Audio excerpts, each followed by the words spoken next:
Let me read a verse in Matthew chapter 6. మత్తయి సువార్త 6వ అధ్యాయంలో ఒక వచనాన్ని మనం చూద్దాం. When Jesus taught us to pray,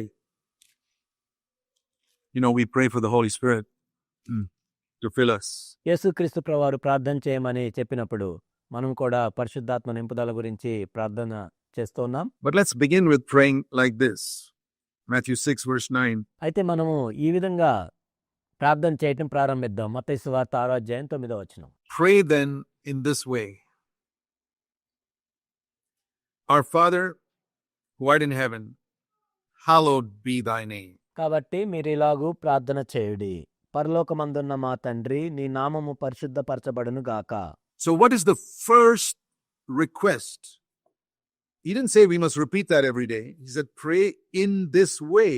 కాబట్టి మన మొట్టమొదటి విన్నపం ఏంటి? ఈ విధంగా ప్రతిరోజు ప్రార్థించమని ఆయన చెప్పలేదు, కానీ మీరు ఇలాగున ప్రార్థన చేయుడి అని ఆయన చెప్పారు. I don't have to repeat it every day, but that means the basic principle that motivates me in prayer must be the things written here. నేను ఈ విధంగానే ప్రతిరోజు ఇదే ప్రార్థన చేయాల్సిన అవసరం లేదు, కానీ నేను ప్రార్థించేటప్పుడు ఈ విధంగా ప్రార్థన చేయాలి అని నన్ను పురికొల్పే విధంగా ఈ విషయాలు ఉండాలి అని ఆయన చెప్పారు. In other words, my number one burden, prayer must come out of a burden. ఇంకో మాటలో చెప్పాలంటే నా మొట్టమొదటి భారం ఏమై ఉండాలి అంటే ప్రార్థన ఎప్పుడు భారంలో నుండే రావాలి. If it doesn't come from a burden, it's not prayer. ఒకవేళ ప్రార్థన అనేది భారం నుండి రానట్లయితే అది ప్రార్థనే కాదు. I'll tell you why a lot of prayers are not answered. Let me first of all mention something about prayer is like a circle. అనేక మంది ప్రార్థనలకు జవాబులు రావు. ప్రార్థన అంటే ఒక వృత్తం వంటిది. The first half of the circle is from heaven, God putting a burden in my heart for something. ఆ వృత్తంలో సగభాగం ఏంటంటే ఏదో ఒక విషయమై దేవుడు పరలోకం నుండి నా హృదయంలో భారం పెట్టడం. The second half of that circle is me praying that prayer back to God in faith. ఆ రెండవ సగం ఏంటంటే నా హృదయంలో నుండి విశ్వాసంతో ఆ ప్రార్థనను దేవునికి ప్రార్థించటం. In dependence on God, believing He will answer it because it was a burden from Him. దేవుని మీద ఆధారపడి విశ్వాసంతో ఆయనకు ప్రార్థించటం, ఎందుకంటే ఆ భారం అనేది ఆయన నుండే వచ్చింది. I mean, if it's something I myself want, like I'd like a nice house, Lord, or a better car, or a better job. ఏదైనా నా దగ్గర నుంచి వచ్చినట్లయితే, ప్రభువా నాకు పెద్ద ఇల్లు కావాలి, పెద్ద కారు కావాలి, శ్రేష్టమైన ఉద్యోగం కావాలి. Okay, fine. I don't know whether that came as a burden from God. If it's not a burden from God, you can ask for it. There's no guarantee you'll get it. కానీ అది దేవుని దగ్గర నుంచి వచ్చిందో లేదో, ఆ భారం ఉందో లేదో నాకు తెలియదు. ఒకవేళ భారం లేకపోయి నువ్వు ప్రార్థన చేయొచ్చు, అయితే అది దేవుడు దానికి జవాబిస్తాడు లేదో నాకు తెలియదు. But if it is a burden that was given by God, you can be absolutely sure you'll get it. కానీ దేవుని దగ్గర నుంచి వచ్చిన భారంతో నువ్వు ప్రార్థన చేసినట్లయితే ఖచ్చితంగా తప్పకుండా దేవుడు దాన్ని చేస్తాడు అని మనం నమ్మొచ్చు. That's why I say read the scriptures. అందుకే నేను చెప్తుంది ఏంటంటే లేఖనాలను చదవాలి మనం. Because in the scriptures you have God's mind. ఎందుకంటే లేఖనాలు చదువుతున్నప్పుడు దేవుని యొక్క మనసును మనం అర్థం చేసుకోవచ్చు. And you ask for the things written, Lord, I want to rejoice always. If you trust the Lord, He'll do it for you. ప్రభువా నేను ఎల్లప్పుడు మీ యందు ఆనందించాలి అని నువ్వు విశ్వాసంతో అడిగినట్లయితే దేవుడు నీలో చేస్తాడు తప్పకుండా. Lord, I want to live a life where I'm anxious for nothing. He'll do it for you. ప్రభువా దేని గురించి చింతించకుండా ఉండే జీవితం నేను జీవించాలి అని నువ్వు అడిగితే దేవుడు చేస్తాడు నీ కోసం. Lord, I want to live a life where I never complain, never grumble. ప్రభువా నేను ఒక సణుగు ఫిర్యాదు కూడా లేకుండా అటువంటి జీవితాన్ని నేను జీవించాలి అని నువ్వు అడిగితే He'll do it for you. Lord, when it says in Ephesians 4:31, put away all anger. Lord, I want a life where there's no anger, zero anger in my life. He'll do it for you. నీ కొరకు ఆయన చేస్తాడు. ప్రభువా ఎఫెసీ 4:31లో ఉన్నట్లుగా సమస్త క్రోధమును కోపమును విడిచిపెట్టమని ఆయన చెప్పినప్పుడు, ప్రభువా నేను ఆ విధంగా జీవించాలి అని నువ్వు అడిగినట్లయితే దేవుడు తప్పకుండా నీ జీవితంలో చేస్తాడు. If it's a burden from God, we can have faith for it. దేవుని దగ్గర నుంచి వచ్చిన భారం అయితే దాని గురించి మనం విశ్వాసం కలిగి ఉండొచ్చు. So remember, circle, it has to begin with God. All prayer begins with God through the Holy Spirit. కాబట్టి ఒక వృత్తాన్ని చూసినట్లయితే పరిశుద్ధాత్మ ద్వారా ప్రతి ప్రార్థన కూడా దేవుని దగ్గర నుంచి మొదలవుతుంది మన హృదయంలోనికి. Comes into my heart, comes back. If it stops here and I don't pray it in faith, I don't get anything. ఒకవేళ నేను ప్రార్థన చేయకుండా ఇక్కడే ఉన్నట్లయితే నేనేమీ పొందలేను. If it doesn't start from God, I don't get anything. ఒకవేళ దేవుని దగ్గర నుంచే ప్రారంభం అవనట్లయితే కూడా నేనేమి చేయలేను. Jesus once said in Matthew 15, every plant which my heavenly Father has not planted will be rooted out. మత్తయి సువార్త 15వ అధ్యాయంలో యేసుక్రీస్తు ప్రభువారు ఒకసారి ఈ విధంగా చెప్పారు, నా తండ్రి నాటని ప్రతి మొక్క కూడా అది పెళ్లగించబడును. It can be a good plant, it can be a big plant, it will be rooted out because God did not plant it. దేవుడు దాన్ని నాటలేదు కాబట్టి అది ఎంత మంచి మొక్క అయినా లేకపోతే పెద్ద మొక్క అయినా కానీ అది పెళ్లగించబడుతుంది. God is the only, listen to this, God is the only legitimate originator of anything that is eternal. కాబట్టి మీరు దీన్ని జాగ్రత్తగా వినండి. నిత్యత్వానికి సంబంధించింది ఏదైనా సరే మొట్టమొదటిగా దేవుని దగ్గర నుంచే అది మొదలవుతుంది. He is the only legitimate originator of anything that will last for eternity. నిత్యత్వం వరకు నిలిచిండే దేనికైనా సరే ఆయనే న్యాయపరంగా మొట్టమొదటిగా ఆయన దగ్గర నుంచి వస్తుంది. So I want everything that I do to originate in God. God gives me a burden and I express it back to God in faith. కాబట్టి దేవుని దగ్గర నుంచి ప్రారంభమైన దాన్ని మాత్రమే నేను కూడా చేస్తాను. ప్రార్థన కూడా మొట్టమొదట దేవుని దగ్గర నుంచి నా హృదయంలోనికి వస్తుంది. విశ్వాసంతో నేను మరలా దేవునికి ప్రార్థిస్తాను. And it'll be mine. అప్పుడు అది నాదవుతుంది. Does God want you to be filled with the Holy Spirit? నీవు పరిశుద్ధాత్మతో నింపబడాలని దేవుడు కోరుకుంటున్నాడా లేదా? So that's where we're coming to. Our Father who art in heaven, hallowed be thy name. పరలోకమందున్న మా తండ్రి, నీ నామము పరిశుద్ధపరచబడును గాక. Let your name be respected, revered, honored. నీ నామము ఘనపరచబడును గాక, గౌరవించబడును గాక. That should be the number one desire in the heart of every true believer. నిజమైన ప్రతి విశ్వాసి హృదయంలో కూడా మొట్టమొదటి కోరిక అదే అయి ఉండాలి. My backache can wait. నా నడుము నొప్పి ఆగుతుంది కొంత సమయం. My cancer can wait. నా క్యాన్సర్ కూడా కొంత సమయం ఆగుతుంది. Hallowed be thy name. కానీ నీ నామము పరిశుద్ధపరచబడాలి. You start praying like that, you live a completely Christian life on a completely different level. నీవు ఆ విధంగా ప్రార్థన చేయటం మొదలుపెట్టినట్లయితే నీ క్రైస్తవ జీవితం సంపూర్ణంగా వేరే దశలో నీవు జీవిస్తావు. What that means is, I look around and I say, Lord, your name is so dishonored in the world. దాని అర్థం ఏంటంటే మనము చుట్టుప్రక్కల చూసినప్పుడు ప్రభువా ఈ లోకంలో మీ నామానికి ఎంతో అవమానం కలుగుతుంది. And worse than that, your name is so dishonored in Christendom.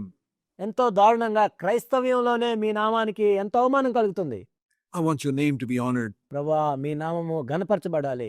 I can't remember how many hundreds of times I have prayed to God, Lord Jesus, your name is so dishonored in India. నాకైతే గుర్తే లేదు ఎన్ని వందల సార్లు నేను ఈ విధంగా ప్రార్థన చేశాను. ఓ ప్రభువా మీ నామం ఈ భారతదేశంలో ఎంతో అవమానపరచబడుతుంది. That's where my ministry is. That's where I've lived all my 75 and a half years. Your name is so dishonored in India. I want your name to be glorified. అందుకే నాకు ఈ 75.5 సంవత్సరాల నుంచి కూడా నా ఒకటే భారం ఏంటంటే భారతదేశంలో ప్రభువా నీ నామం ఎంతో అవమానపరచబడుతుంది, కానీ నీ నామము ఘనపరచబడాలి. Can I do something in a small way to hallow your name? ఏదైనా కొద్దిగానైనా సరే చిన్నగా అయినా సరే మీ నామం పరిశుద్ధపరచబడేటట్లు నేనేమైనా చేయగలనా? That has been the burden of my heart for many years. అనేక సంవత్సరాలుగా నా హృదయంలో ఉన్న భారం ఇది. It's the burden of my heart today. ఈ రోజు కూడా నా హృదయంలో ఉన్న భారం అదే. Wherever I go, Lord, your name is not hallowed in this church. నేను ఎక్కడికి వెళ్ళినా సరే ప్రభువా ఈ సంఘంలో మీ నామం పరిశుద్ధపరచబడలేదు. I'm not talking about this one. The different churches I go to, so many churches that call themselves Church of Jesus Christ. Lord, your name is not hallowed. కాబట్టి ఇక్కడ అంటే ఈ సంఘం అని కాదు, కానీ అనేక సంఘాలు నేను చూస్తున్నప్పుడు ప్రభువా మీ నామం ఇక్కడ పరిశుద్ధపరచబడట్లేదు. It's not respected, honored. Your name is not being glorified. మీ నామం గౌరవించబడట్లేదు, ఘనపరచబడట్లేదు, మహింపరచబడట్లేదు. That's the most important thing.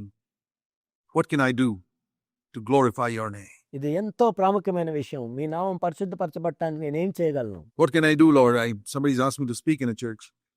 I don't know whether your name is being glorified in this church, but ప్రభువా ఈ సంఘంలో మాట్లాడమని నన్ను అడుగుతున్నారు. మరి ఈ సంఘంలో మీ నామం పరిశుద్ధపరచబడుతుందో మహింపరచబడుతుందో లేదో నాకు తెలియదు. I'm concerned it should be. కానీ మీ నామము పరిశుద్ధపరచబడాలని నేను కోరుకుంటున్నాను. Will you give me words to help them to hallow your name? ప్రభువా మీ నామం పరిశుద్ధపరచబడటానికి కావాల్సిన మాటలు మీరు ఇస్తారా? So that by the time I finish speaking in that church in a series of meetings, they learn to hallow and respect your name a little more. ఆ సంఘంలో నేను మాట్లాడిన తర్వాత మీ నామాన్ని కొంచెంగా వాళ్ళు పరిశుద్ధపరచబడటానికి వారికి సహాయం అవుతుంది. That should be the burden of our heart. You don't have to be a preacher. మన హృదయంలో భారం అది అయి ఉండాలి. నువ్వేమీ పెద్ద బోధకుడు అవ్వాల్సిన అవసరం లేదు. You can be a brother or sister and you meet people. If you meet people and you speak to them, నువ్వు ఒక సామాన్య సహోదరుడిగా సహోదరిగా ఉన్నా సరే నువ్వు ఇతర విశ్వాసులను కలిసినప్పుడు నువ్వు వారితో మాట్లాడుతున్నప్పుడు if you have a burden, you meet people who are not glorifying God's name. Are you concerned about it? నీకు అలాంటి భారం ఉన్నప్పుడు ఎవరైతే ప్రభు నామాన్ని మహింపరచట్లేదో దాని గురించి నువ్వు పట్టించుకుంటున్నావా? Then you need to be filled with the Holy Spirit. వాళ్ళు అలా లేనట్లయితే నువ్వు పరిశుద్ధాంతో నింపబడాలి. See, that's the type of person who's longing, if any man thirsts. అలాంటి వ్యక్తి ఎంతో తృష్ణతో కలిగి ఉంటాడు. అందుకే ప్రభు అంటున్నాడు, ఎవరైనా దప్పికొని ఎడల. Let me show you another passage. It's in Luke chapter 11. మరొక వాక్య భాగాన్ని మీకు నేను చూపిస్తాను. లూకా సువార్త 11వ అధ్యాయం. Similar words. He was praying in a certain place, Luke 11:1. ఇంతకుముందు మనం చూసిన వాక్య భాగం లాంటిదే ఇక్కడ 11వ అధ్యాయం 1వ వచనం మనం చూసినట్లయితే ఆయన ఒక చోట ప్రార్థన చేస్తూ ఉన్నారు. And when he finished praying, the disciples said, wow. I mean, that's not written there, but that was in their heart. ఆయన ప్రార్థన చాలించిన తర్వాత శిష్యులు చూసి వావ్ అనుకున్నారు. అంటే వావ్ అని ఇక్కడ రాయబడలేదు, వాళ్ళ హృదయంలో ఉన్న భావం అది. Lord, teach us to pray. ప్రభువా మాకు ప్రార్థించడం నేర్పించండి. We've never heard anybody pray like this. We've heard all the long, boring prayers that the Pharisees pray. And Lord, this is so different. ఇలా ప్రార్థన చేయటం మేము ఎప్పుడు చూడలేదు. ఇప్పటిదాకా మేము ఎంతో విసుగు పుట్టించే దీర్ఘ పరిసయ్యులు చేసిన ప్రార్థనలు విన్నాం, కానీ ఇలా ప్రార్థన చేయటం మేము ఎప్పుడు వినలేదు. You speak to the Father in such an intimate way. Teach us to pray like this. మీరు తండ్రితో ఎంతో అన్యోన్యంగా ప్రార్థిస్తూ ఉన్నారు, ఇలా ప్రార్థించడం మాకు నేర్పించండి. Then he taught them, Father, hallowed be thy name.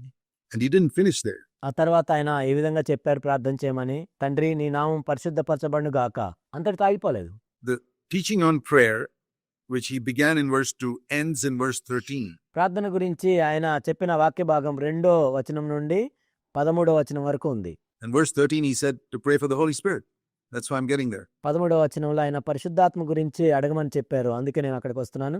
So it began, remember, he's teaching them how to pray for the Holy Spirit. Okay? చూడండి, పరిశుద్ధాత్మ గురించి ఏ విధంగా ప్రార్థన చేయాలో ఆయన ఇక్కడ నేర్పిస్తున్నారు. Because that's where it concludes. How much more will your heavenly Father give the Holy Spirit, verse 13, to those who ask him? ఇక్కడ ముగిస్తూ ఉన్నారు 13వ వచనంలో ఆయన, పరలోకమందున్న మీ తండ్రి తన అడుగు వారికి పరిశుద్ధాత్మని ఎంతో నిశ్చయముగా అనుగ్రహించును. You don't have because you don't ask. నువ్వు అడగలేదు కాబట్టి పొందలేదు. You ask and you don't receive because you ask with wrong motives. నువ్వు అడిగినా కానీ ఎందుకు పొందలేదంటే నువ్వు తప్పుడు ఉద్దేశంతో అడిగావు. For your own honor or for own excitement. నీ సొంత ఘనత కోసమో నీ సొంత ఎగ్జైట్మెంట్ కోసమో. Then also you don't get. అలా అడిగినా కానీ నువ్వు పొందలేవు. You don't get because you don't ask. నువ్వు అడగలేదు కాబట్టి పొందలేదు. Don't get because you asked with the wrong motive. నువ్వు తప్పుడు ఉద్దేశంతో అడిగావు కాబట్టి కూడా నువ్వు పొందలేదు. So let's get these things right. Let's ask and let's ask with the right motive. మొట్టమొదట ఈ 2 విషయాలు మనం సరి చేసుకుందాం. మొట్టమొదటిగా మనం అడగాలి, రెండవది మనం మంచి ఉద్దేశంతో అడగాలి.